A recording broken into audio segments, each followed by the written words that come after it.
Oh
Hare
Krishna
Tulasi Krishna Prayasi Namo Namo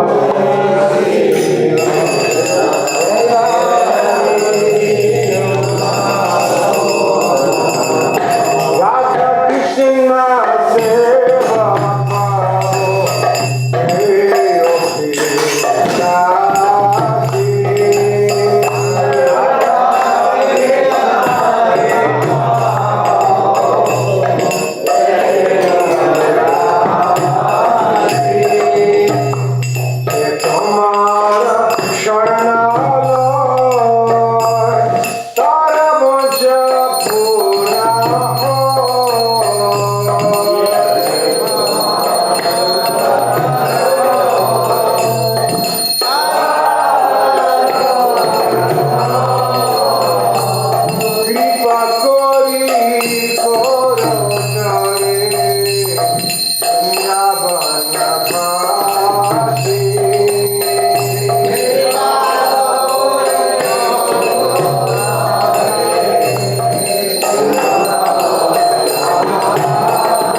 Greetings from the Nrsimha.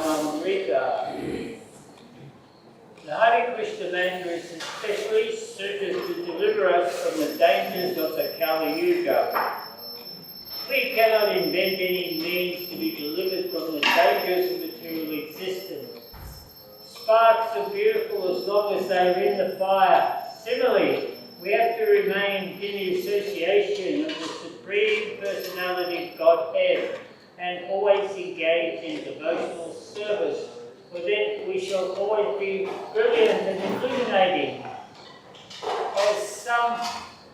As soon as we fall from the service of the Lord, our brilliance and illumination will immediately be extinguished, or at least stopped for some time.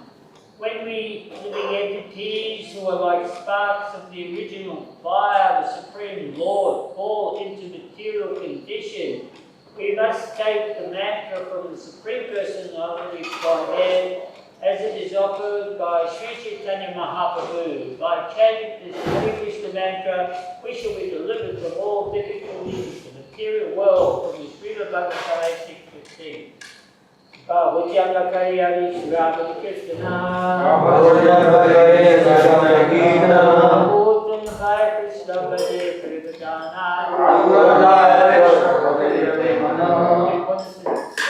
with the 10 offenses in chanting the Hare Krishna Mahamantra, despite never chant the holy name for many words, we must give the love of Godhead, which is the ultimate goal of this chanting. 10 offenses to be avoided are as follows. Number 1, studying the book. Number 2,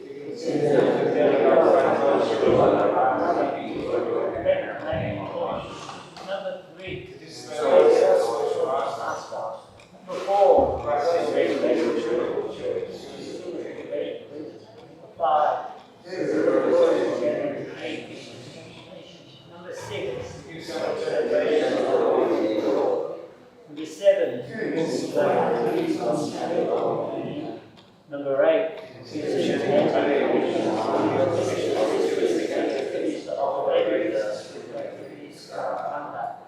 9,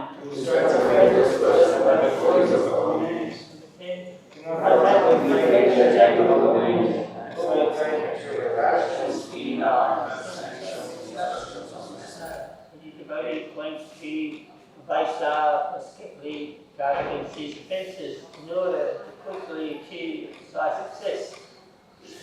Just out of our respectful obeisances at all later.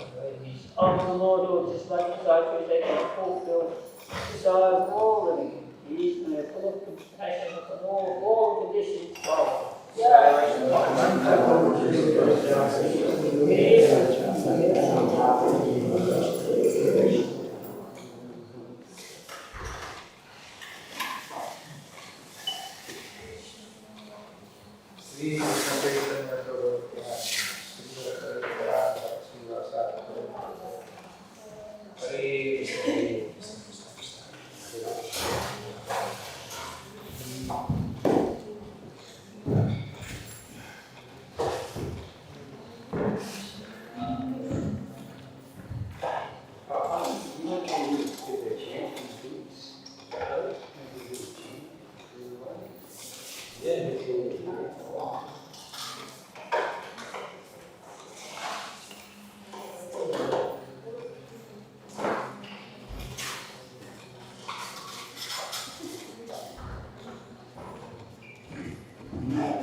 Sorry to interrupt you, Max, but it's important.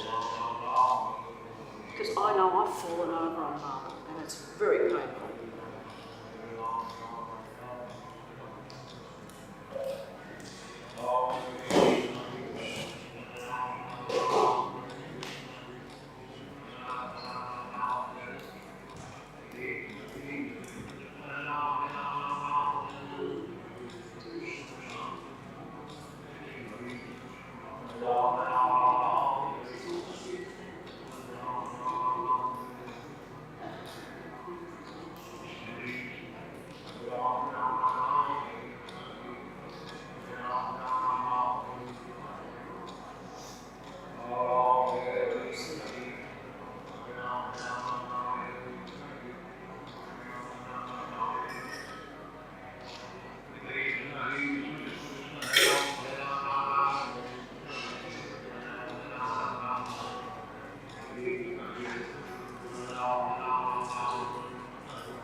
Yes.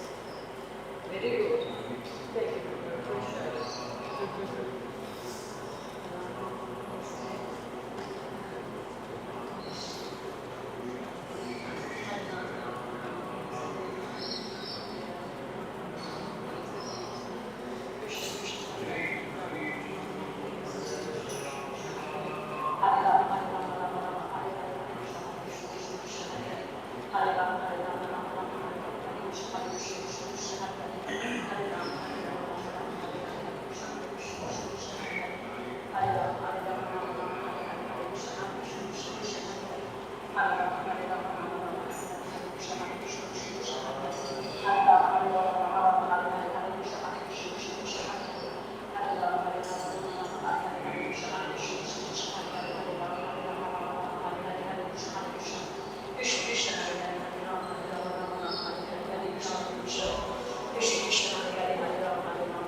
Hare Rama,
Hare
Rama,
Rinki.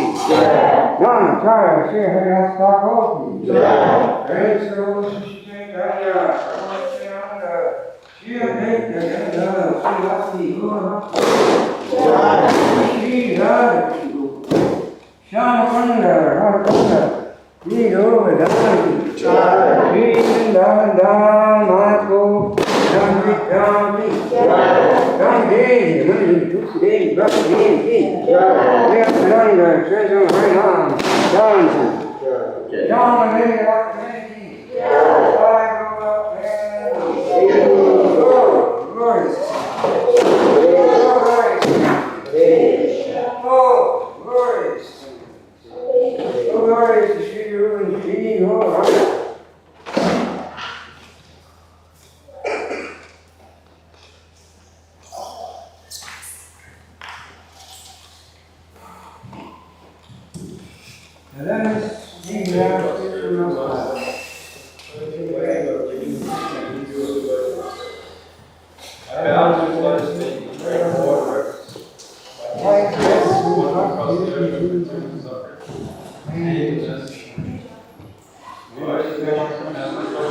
Radha Madhava Kunja Bihari Jaya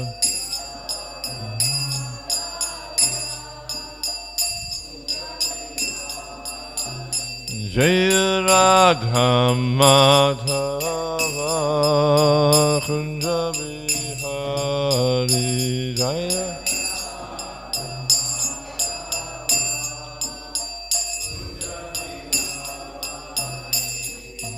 Gopi Janna Ballabha Giribharatari Gopi Janna Ballabha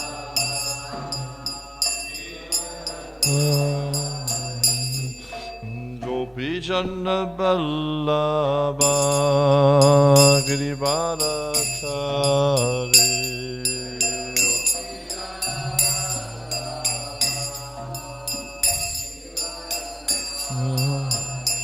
Jaya Radha Madhava Kunja Bihari Jaya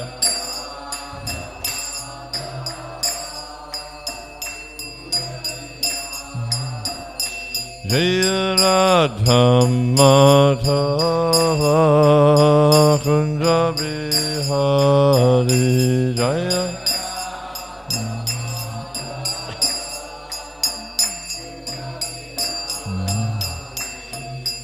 Gopi Janna Ballabha Girivadachari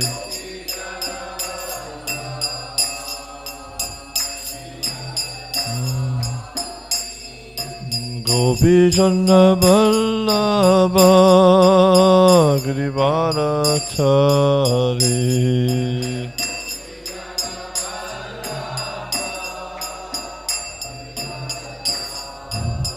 Yashoda Nandana Braja Jana Ranjana Yashoda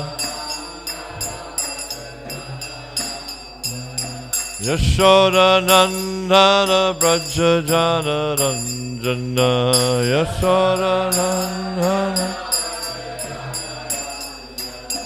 Yamunatira Vanachari Yamuna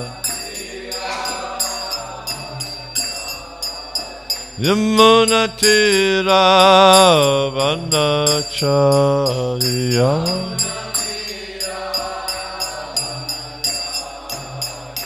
Jaya Radha Madhava Kunja Bihari Jaya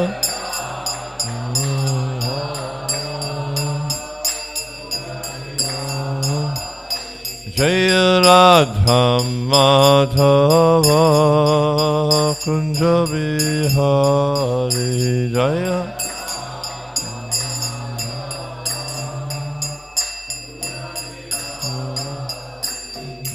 Gopi Janna Ballabha Girivadachari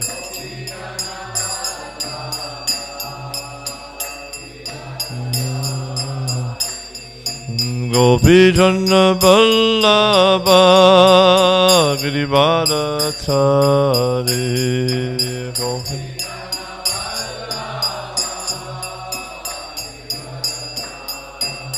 Yashoda Nandana Braja Jana Ranjana Yashoda Nandana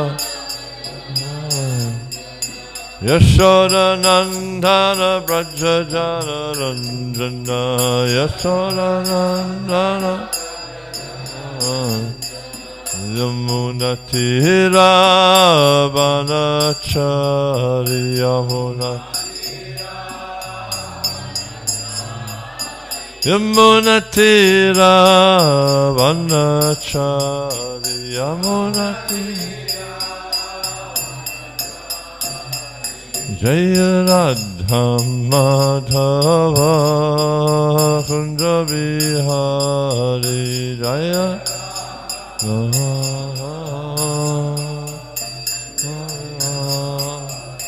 Jaya Radha Madhava Kunja Bihari Jaya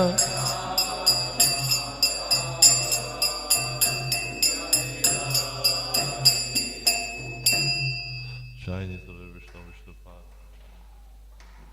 Parivrajakya Charjasto Tulasi Puja Matis Grace of High Charana Bhakti Shri Prabhupada ISKCON DVD Acharya Savor the whole world Shri Prabhupada Jai Vishnu Vishnu Pad Paramahamsa Parivrajakya Charja Asto Tulasi Shri Matis Shri Bhakti Siddhanta Saraswati Thakur Maharaj Ananta Koti Vaishnava Nama Charja Shri Haridas Thakur Remza Kahot Shri Krishna Chaitanya Prabhu Nityananda Shri Advaita Gadadhara Shri Sadhguru Bhaktivinoda Ki Shri Shri Radha Krishna Govardhana Shamakund Radha Kundakiri Govardhana Ki Braj Bhumi Shivindama Dama Ki Navadvip Mayapur Dama Ki Purushtam Chakra Jagadapur Dama Ki Gangamai Ki Jamuna Mai Ki Bhakti Devi Ki Tulasi Maharani Ki Samaveta Bhakta Vrinda ki. Jai Nitai Gaur. All glories to the Son, all glories to Mothers, all glories to Mothers. All glories, Lord, to the Sri Guru and Sri Guranga. All glories to the Prabhupada.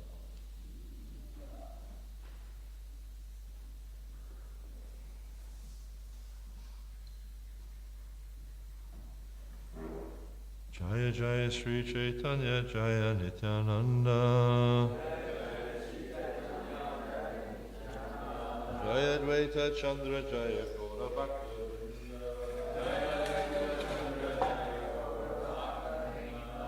Jaya Jaya Sri Chaitanya Jaya Nityananda Jaya Dvaita Chandra Jaya Gaura Bhakta Vrinda Jaya Jaya Sri Chaitanya Jaya Nityananda Jaya Dvaita Chandra Jaya Gaura Bhakta Vrinda.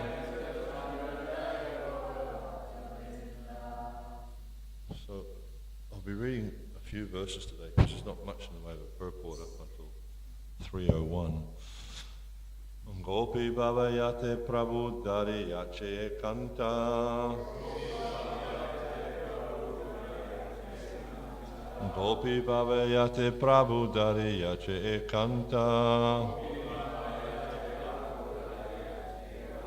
Vrajendra Nandane Mane Apanara Kanta Vrajendra Nandane Mani Apanara Kanta Gopi Bhavayate Prabhu Dari Yache Kanta Vrajendra Nandane Mani Apanara Kanta Gopi Bhavayate Prabhu Dari Yache Kanta Brajendra Nandane Mani Apanara Kanta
Vaishnavis?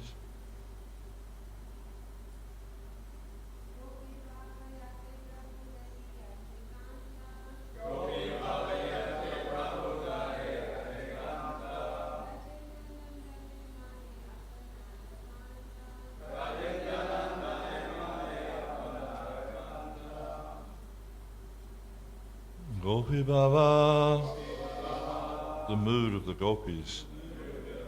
Yate, in which Prabhu, the Lord, Dhariyache, accepted, Ekanta, positively, Vrajendranandane, Lord Krishna, Mane, they accept, Apanara, own, Kanta, lover.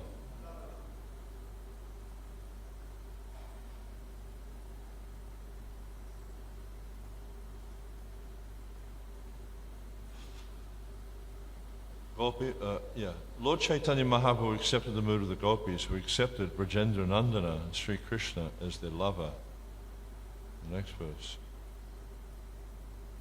Gopika Bhavere Shudritra Nishchaya Brajendra Nandana Vira Anyatra Nahaya. It is firmly ascertained that the ecstatic mood of the gopis is only possible before Krishna and no one else. Shama Sundara Sikhi Picha Gunja Vibhushana Gopi Vesha Tribangima Murali Vandana. He has a bluish complexion, a peacock feather on his head, a gunja garland, and the decorations of a cowherd boy. His body is curved in 3 places, and he has a flute in his mouth. Icha Chari Krishna Yadi Haya Anyakara Gopikara Bhava Nahi Yaya Nikanta Tahara. If Lord Krishna gives up his original form and assumes another Vishnu form, nearness to him cannot invoke the ecstatic mood of the gopis. So just a quick comment here. We see in verse 278 how Krishnadas Kaviraj is explaining that the mood of the gopis only actually manifests when they're in the presence of Krishna. When they're in the presence of any other personality, this loving mood, this complete surrender doesn't manifest in the same way. And Krishnadas Kaviraj is now going to tell a story about a trick that or a joke that Krishna played on the gopis, and how he manifested himself as Narayan, just to play a joke on him. And when they saw Narayan, they were very, very respectful, but they wanted to see Krishna. They wanted to find Krishna, and they asked Lord Narayan, "Please, my dear Lord Narayan, obeisance to you. Please, where's Krishna?" So they weren't interested. And this is, and there's a few verses here. It goes up to about verse 293, I think, just showing the superlative love the gopis, or the relationship, the affection that the gopis have for Krishna, and how this affection is incomparable. There is no relationship in this world, or in the spiritual world, in the material world or the spiritual world, that comes close to this relationship. And this relationship is often misunderstood to be simply some mundane loving exchanges between young boys and young girls. It is nothing like that. It's not even close to that. But the problem is because we have our mundane experience, and we try to understand everything in this world through our mundane experience. Prabhupada sometimes would talk about Dr. Frog, and Dr. Frog lived in a well, and the well's like about 1 meter across, and his friend went to see the Atlantic Ocean, and his friend is trying to explain to him the vastness of the Atlantic Ocean. And so Dr. Frog is trying to understand that in terms of his well. And he's trying to say, is it as big as the well? And he's saying, and his friend's saying, no, many, many times bigger. And he's saying, is it twice as big? No, so much bigger, you can't understand. And so he's giving all these dimensions in comparison to his well, because that's his experience in this world. And so we all tend to do that. We try to understand those things we can't understand in terms of what we can understand or what we can experience. And this is just the nature of everyone in this material world. And so we do tend to impose our conditioning on the spiritual nature. Even we see with Krishna himself, people try to understand Krishna in terms of what they experience in this material world. And when they see Krishna performing pastimes as a cowherd boy, they think that he's just an ordinary person. They think, oh, he's just a cowherd boy, look what he's doing. They expect, because like the common, at least if you look at the Christian conception of God, old man, big throne, is quite kind of, almost infirm because he's so old. They can't conceive of Krishna being the Navayovana, eternally youthful. This just doesn't register. They, and so their conditioning tends to dominate their perception. And the process of Krishna consciousness, or the philosophy of Krishna consciousness, is aimed at trying, or one of the purposes is it's aimed at trying to help us to understand the inconceivable nature of God and how we cannot conceive or understand God and his associates through our mundane senses. Not possible. It's just simply not possible. Because a simple analogy is our senses are very, very finite. They have a very finite capacity to comprehend. And how can the finite comprehend the infinite? Not possible. It's just not possible. So, and oftentimes we hear this this term of achintya. Achintya means inconceivable. God is inconceivable to the mundane senses, to the mundane concepts. Yet, still we try to understand God through our mundane perception. And we often come to, or we generally would come to misguided conclusions. The only way we can really understand God is through the statements of the scriptures and through the teachings of the greatly advanced devotees. And we see Krishna, he explains this in the Deities as, what's that verse? Tadvidi pranipatena pariprasnena sevya upadekshati ganas gyananas tatpadash. He says, try to understand the truths by approaching a self-realized soul. Self-realized soul, he can impart knowledge to you because he's seeing the truth. We can only understand something that is, it's just like, if you try to understand a computer, if you don't know anything about computers, you try to understand how a computer functions. You can't, because it's just inconceivable. I mean, you get they have these little chips in there, you can fit them on the top of a pin, and there's millions of transistors in one of those chips. How is that I mean, my concept of a transistor is little black things about this big with 3 wires coming out. Because that's the experience I had when I was growing up. So the idea of a microprocessor which has millions upon millions of resistors inside of it is just inconceivable for me. So we need someone who has greater knowledge to explain this to us. And it's exactly the same in the spiritual path. But the interesting thing is, in the spiritual path, is generally people try to understand through the past experience, through their own speculations. They don't try to understand in the proper way. And it's just like, if we try to understand anything that's termed as a science in this material world, we go to a scientist. We ask a biologist or a chemist or whatever they may be, or whatever their discipline is. We ask them for guidance, how to understand this. But when it comes to spiritual life, which is actually the highest science, we try to understand it ourselves. We try to understand it through what our parents told us, through what we read in the papers, because we think that spirituality is just open to interpretation. But the reality is that spirituality or God consciousness is the highest science. Therefore, we need to find a great scientist who can, someone who's actually very, very, there's gyananas tattvadarsana. They understand the reality. They understand the truth of spiritual science. And it's exactly the same. We see, this is being described here by Krishnadas Kaviraj, the relationship between Krishna and the residents of Vrindavan, but in particular the gopis, is just inconceivable. They're completely sold out to Krishna. They give up their life for his pleasure. We just have no concept of, in reality, no concept of this loving exchange. The gopis are willing to sacrifice everything they have, their good name, their fame, their fortune. They'll sacrifice everything just to please Krishna.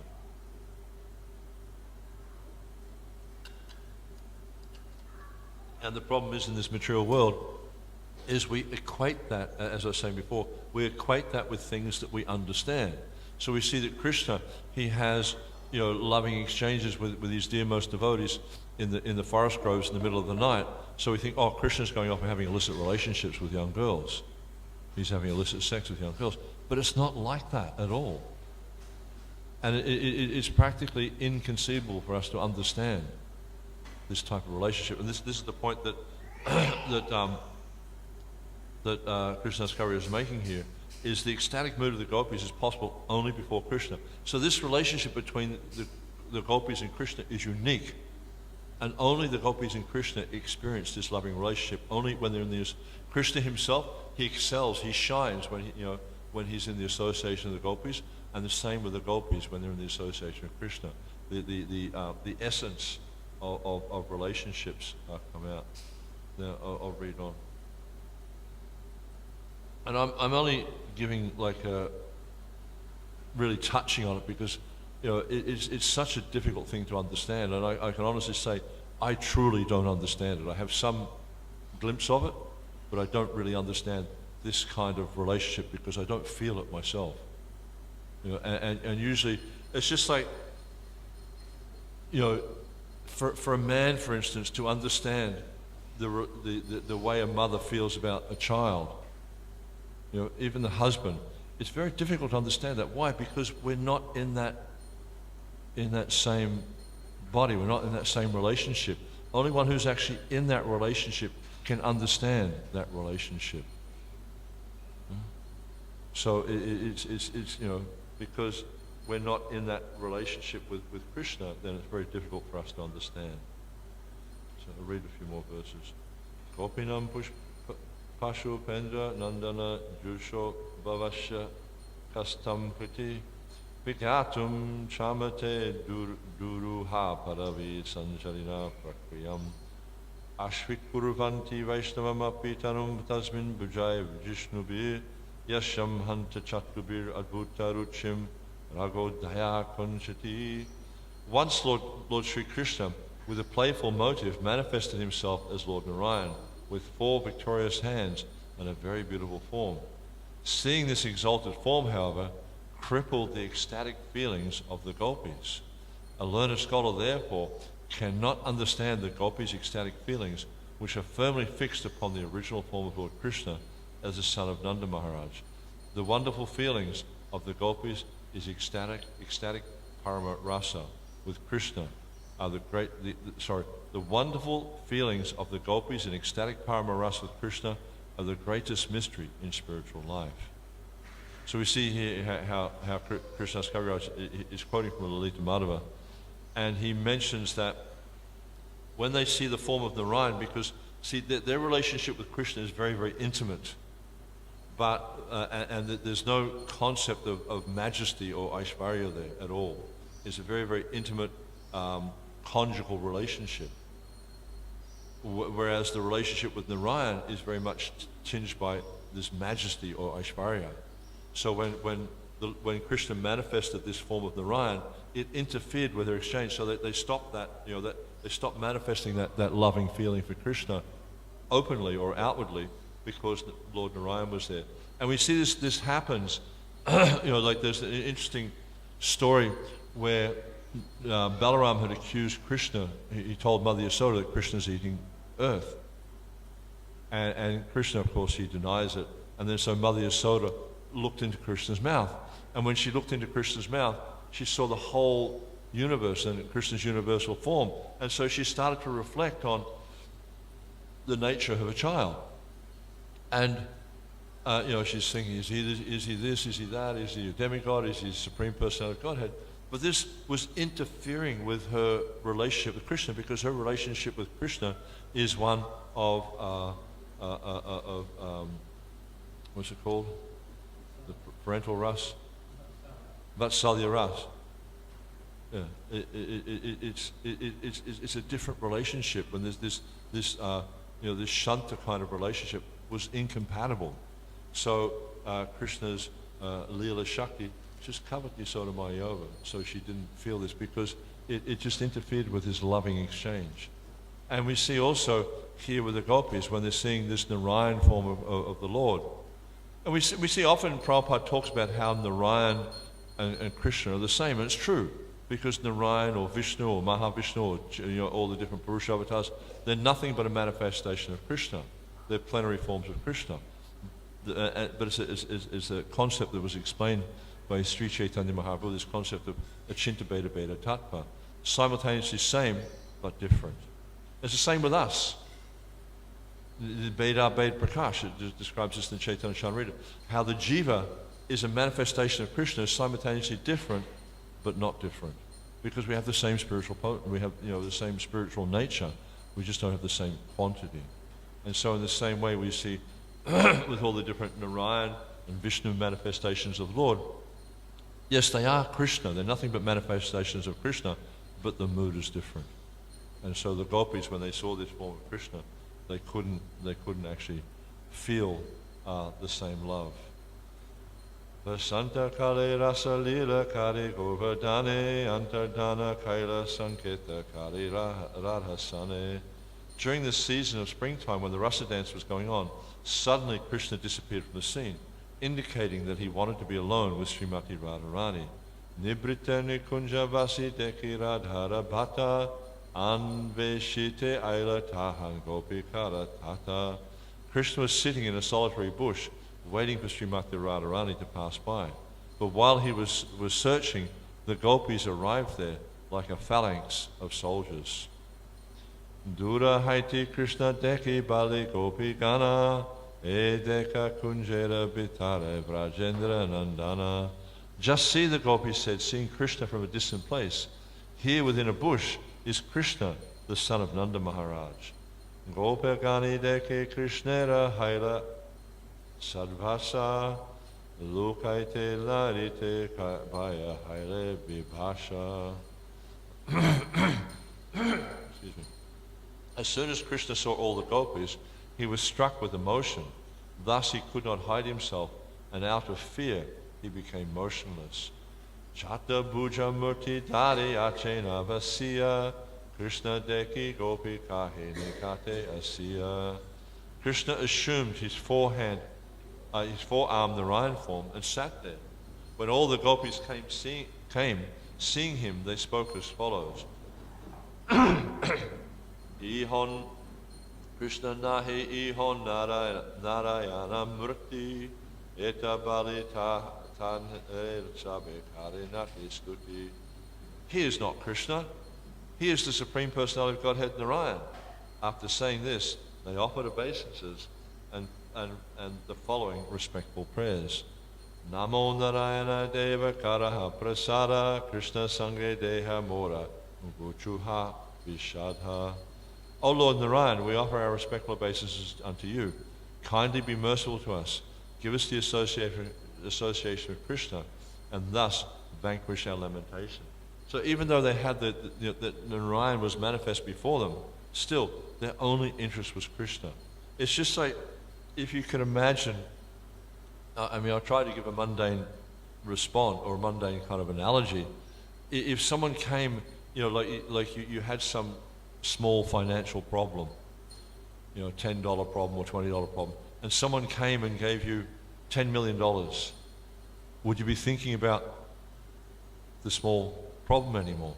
No, because you'd have so much money. So think of it, the reverse of that. If someone gave you $10 million, you weren't interested in the $10 million, you're more worried about the $20 because it was more important to you. Yeah? It's inconceivable how, God himself is manifest, what they're perceiving as God, because they didn't see Krishna as God. This is one thing that's completely devoid in Vrindavan, this idea that Krishna is God, even though he is God. It's just not there. They just see him as the most beautiful person, as the most wonderful person, and the person they just want to think of 24 hours a day, the person who they're thinking that Brahma, he made a mistake by giving us eyelids because when the eyes blink, we can't see Krishna. Any moment of separation from Krishna causes them great anxiety, causes them great, as we see here, it's saying lamentation because they can't see Krishna and they're feeling great lamentation. The mood of the gopis, the love of the gopis for Krishna is inconceivable for someone in a material body, for someone who has material desires. As long as we have material desires, we'll never understand Vrindavan. It's just not possible. Yet still we try. And we see that this is, yesterday the verse was speaking about the Garanga Nagaris, who are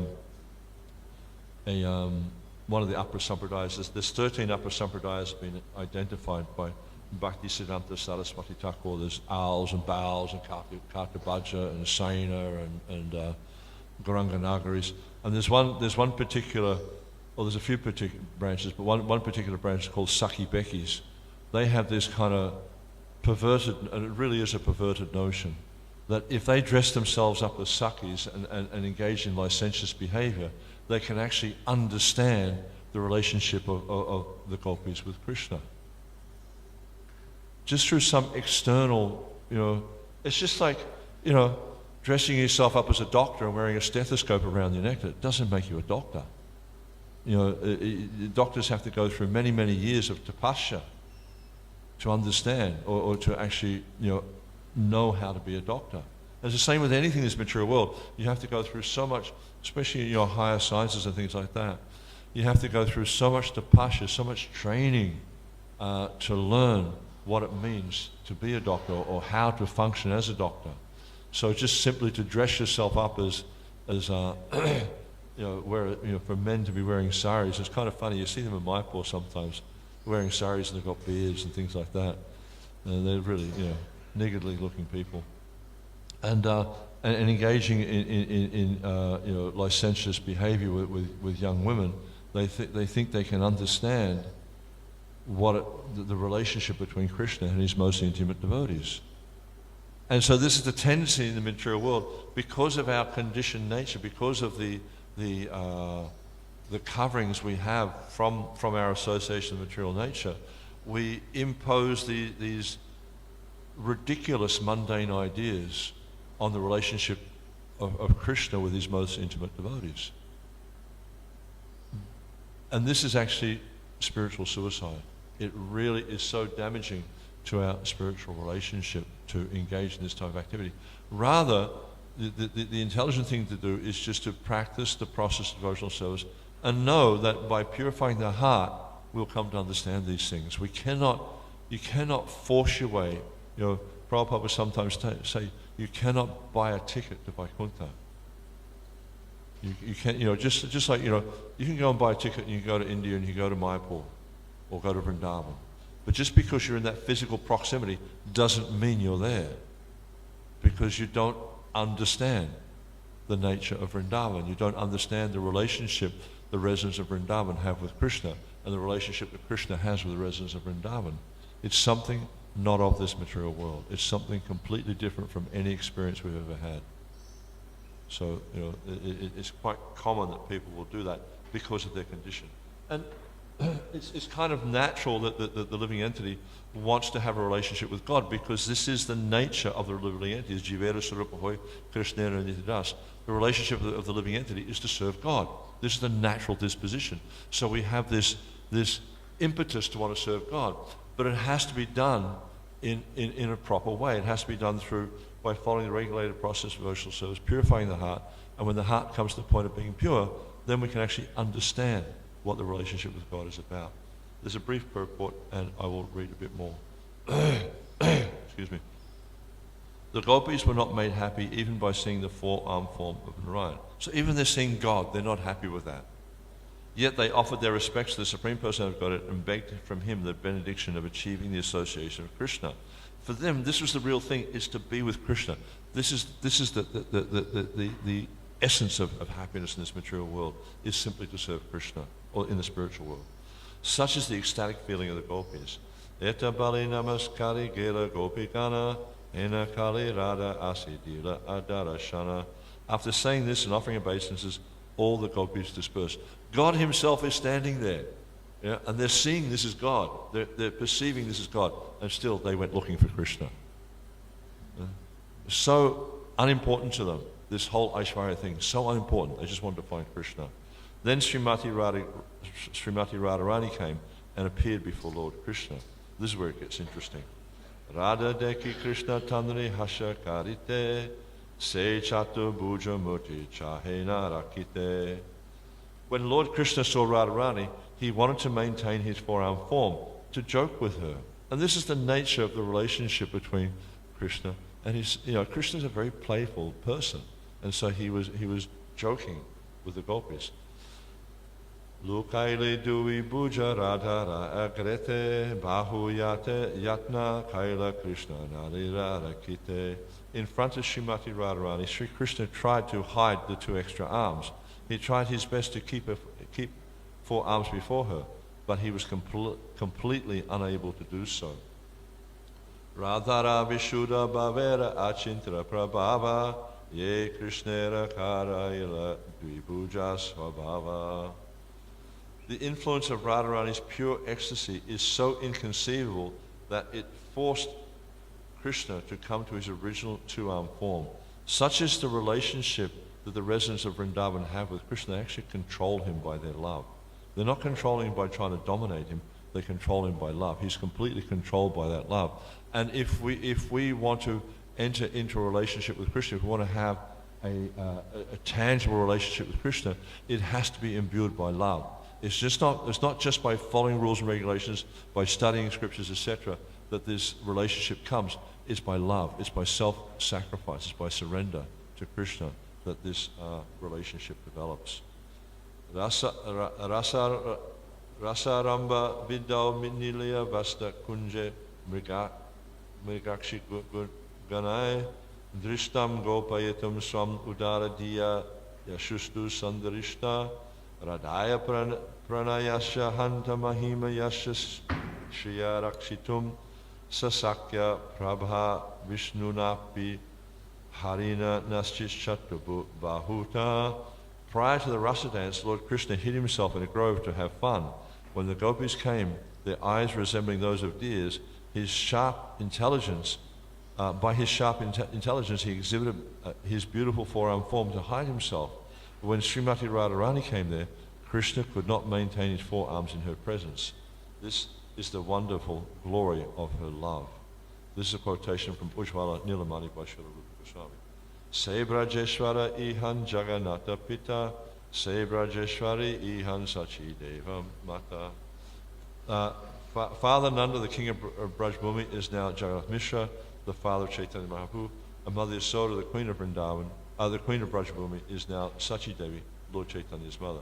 Se Nanda Sutta ihan Chaitanya Goshai, Se Bhala Deva ihan Nityananda Bhai. The former son of Nanda Maharaj is now Chaitanya Mahaprabhu, and the former Baladev, Krishna's brother, is now Nityananda Prabhu, the brother of Lord Chaitanya. Vatsalya Dasha Sakya Tina Bhava Maya Se Nityananda Krishna Chaitanya Sahaya. Sri Nityananda Prabhu always feels the ecstatic emotion of fraternity, servitude, and friendship. He always assists Sri Chaitanya Mahaprabhu in that way.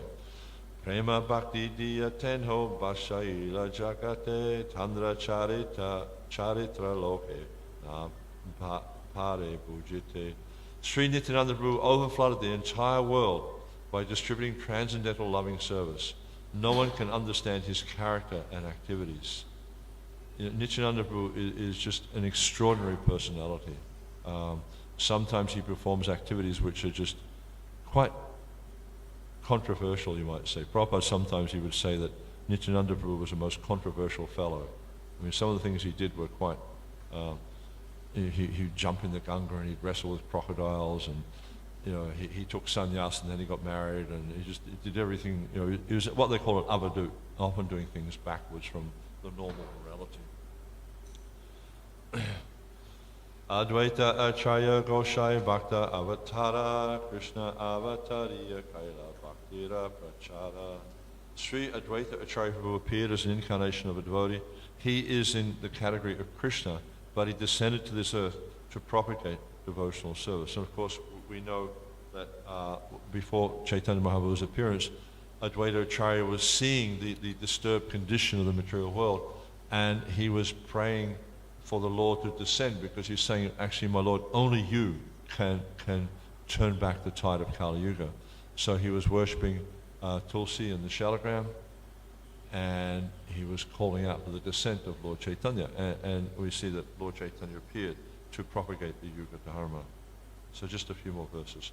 Sakya Dasha Dui Baba Sahaja Tanhara Kabu Prabhu Karena Tanre Guru Vyavahara. His natural emotions were always on the platform of fraternity and servitude, but the Lord sometimes treated him as his spiritual master. Srivasadi Yata Mahaprabhura Bhakta Gana Nija Nija Bhave Karena Chaitanya Sevana. All the devotees of Sri Chaitanya Mahaprabhu, headed by Srivas Thakur, have their own emotional humors in which they render service unto him. Pandita Goshani Adi Yandraye Rasa Se Rase Prabhu Hanga, Tanra Vasha. Personal associates like Gadadhar, Swarup Damodar, Ramananda Roy, and the six Goswamis headed by Rupa Goswami are situated in their respective transcendental humours. Thus the Lord submits to various transcendentally mellow positions. So we see how the Lord Chaitanya, with the different personalities, he relates in a different way based on the emotion or the relationship they have with Lord Chaitanya. And there's a purport here. Chaitanya Mahaprabhu appeared as a devotee. He is none other than the son of Nanda Maharaj. Similarly, although Nityananda Prabhu appeared as Lord Chaitanya's assistant, he is none other than Baladev, the carrier of the plough. Advaita Acharya is an incarnation of Sadashiva from the spiritual world. All the devotees headed by Srivas Thakur are his marginal energy, whereas the devotees headed by Gadadhar Pandit are manifestations of his internal potency. So we see there's three natures or three manifestations. We have Chaitanya Mahaprabhu, Nityananda Prabhu, and Advaita Acharya. These are all Vishnu Tattva. They're manifestations, direct manifestation of the Lord.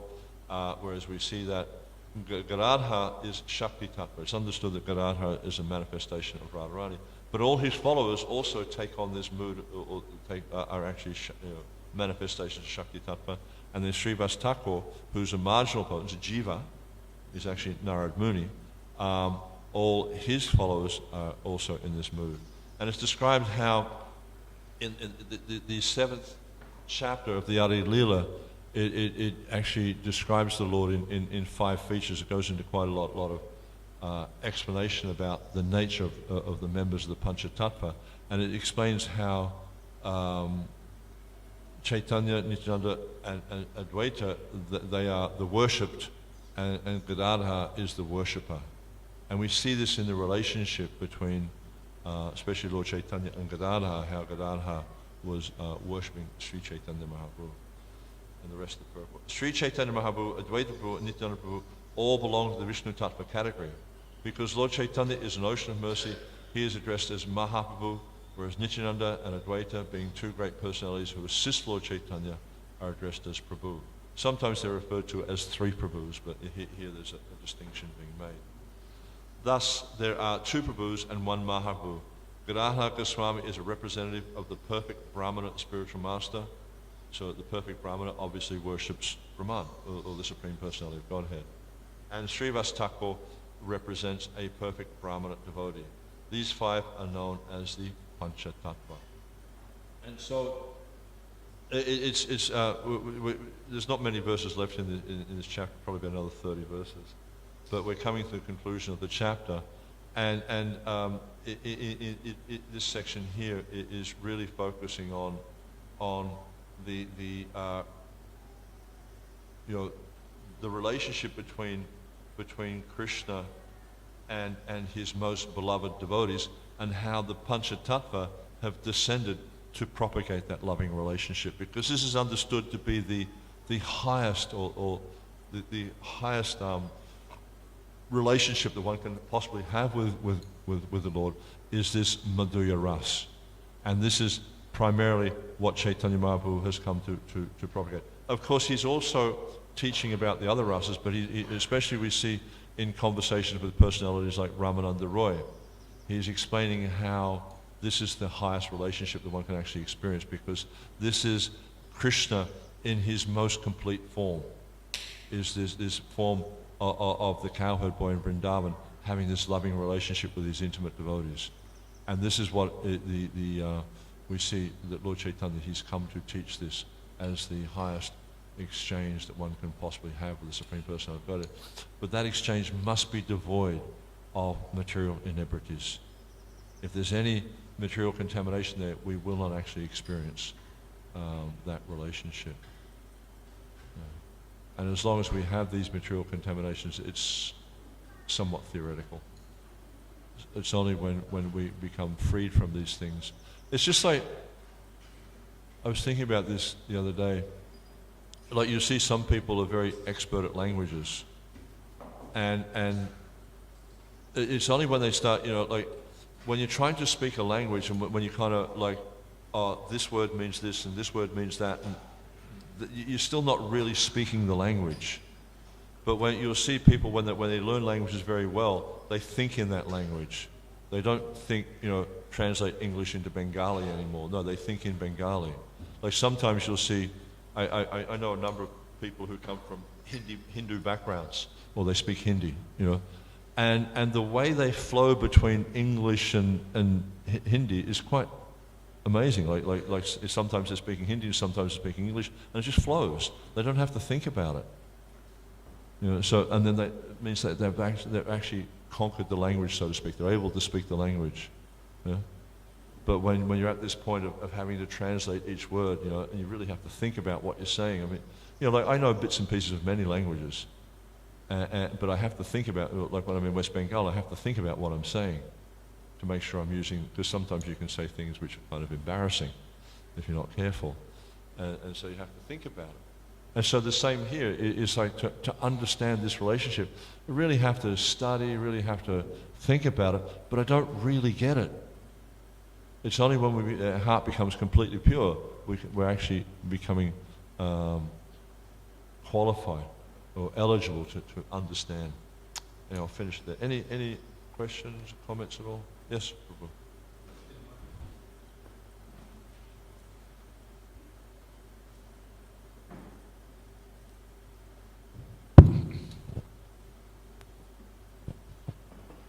Thank you, Prabhu. I had a question regarding, because you, kind of the crux of your presentation was that we can't understand Krishna's loving exchanges with Radharani through our material experiences.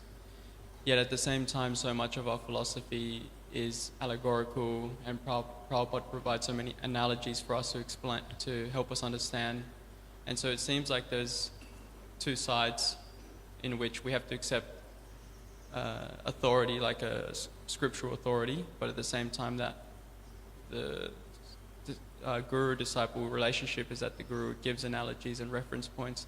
And we see this even in just general teaching, where teachers will give a reference point for kids to understand something better. And so how do we understand that kind of dynamic? It seems like it's like kind of like a polarity. But the thing is like with most of these things we have no reference point really, and it's just like you hear the Christians describe as his complexion is like blackish bluish, but it's really not an adequate description of what his complexion is like. Or there's a description in one prayer that what is it, Radhakripa Katakshaka, where it describes the complexion of Radharani. It's like lightning, a kadamba flower, and molten gold. Now, it's nothing like that, but that gives you an idea of what it's like. So these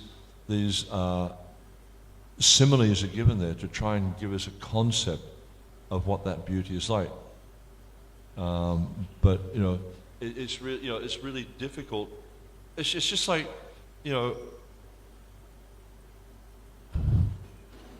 Have you ever been to New York? Yes. All right, let's think of a place you haven't. So, say for instance, you meet someone who hasn't been to New York, right?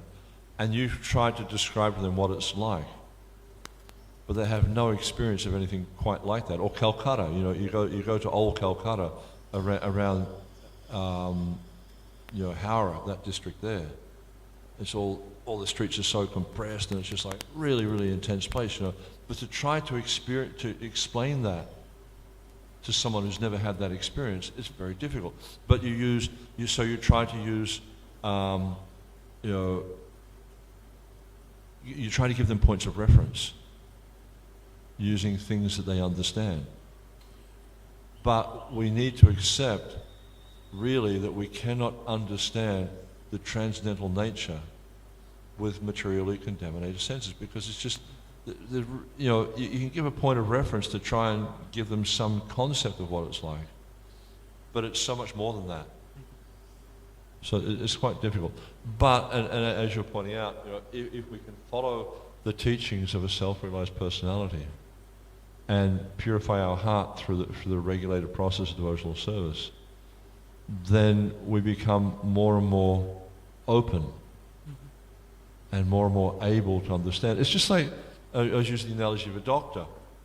Like, for someone who's a new student going to medical college, all the concepts of like, someone who's a highly qualified doctor are very, very remote.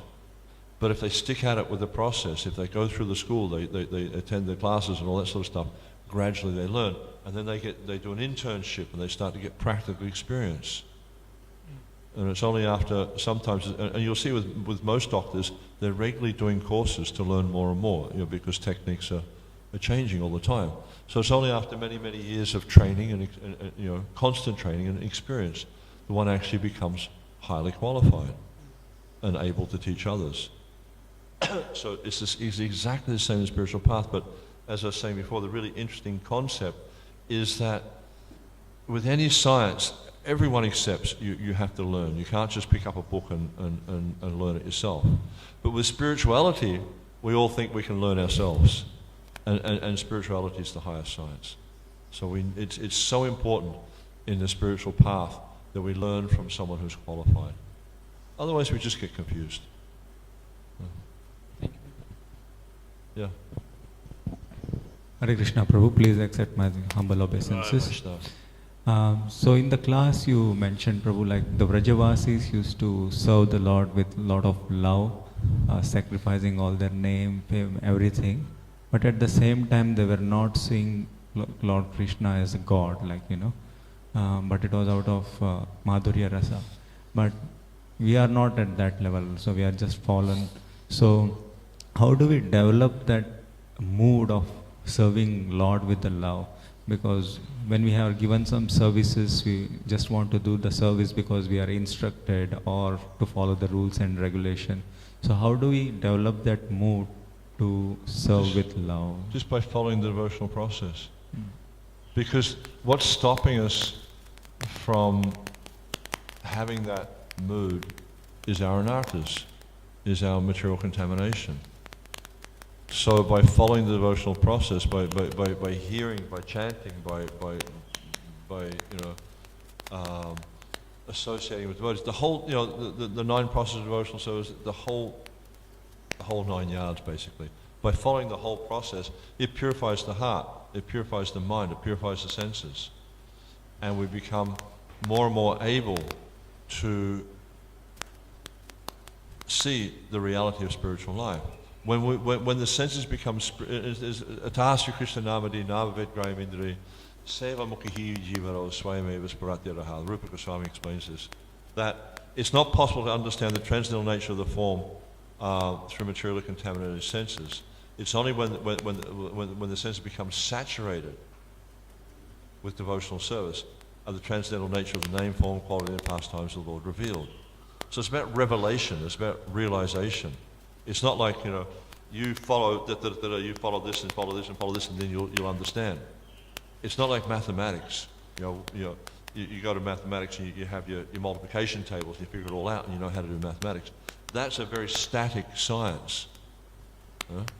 But whereas spiritual science is constantly evolving, constantly changing, and by saturating the senses, then with Krishna basically, then revelation comes.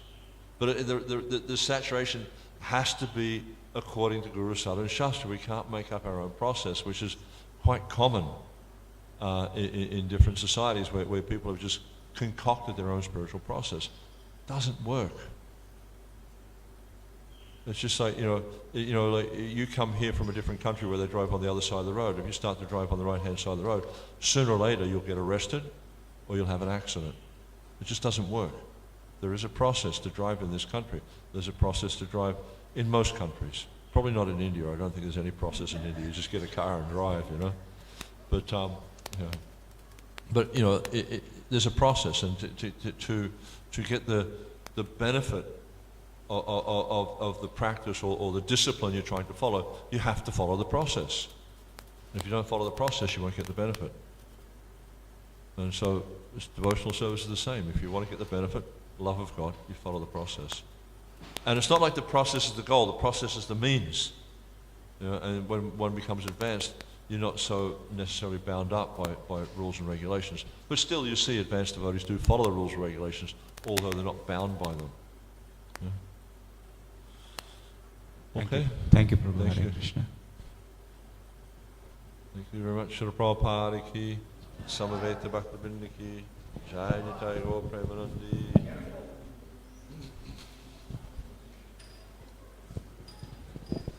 Hare